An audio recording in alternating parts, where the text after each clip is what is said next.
So one of the things that I was so impressed with that I really didn't expect to see out of this program was in particularly one school site who accepted this challenge and took the vehicle and shared with us that they would be building it inside the multipurpose room on the stage of their campus. And this was an 8th grade class.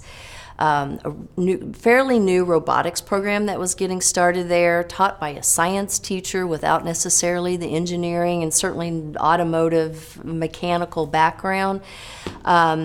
Super confident that, yes, I can take a group of 8th grade students and build this street legal electric vehicle from scratch. When we visited that class, to me, when I walked in, first of all, it's on a stage. And the curtains had to be closed because the PE class was coming in to also share the space in the main gym floor. So the lighting wasn't that great. They're 12 and 13-year-olds. They're all working with tools and electrical components and things that just are completely foreign to me.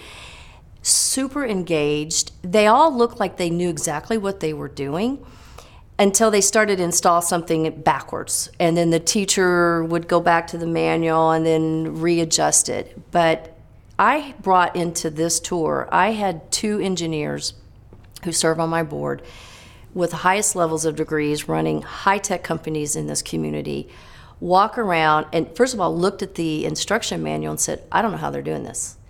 So from even his perspective as an engineer, it's like, I'd like to rewrite this manual for them, but look at them. They're figuring it out. And they built this car, and it was phenomenal. One of the first ones built, too, by the way, in the whole program.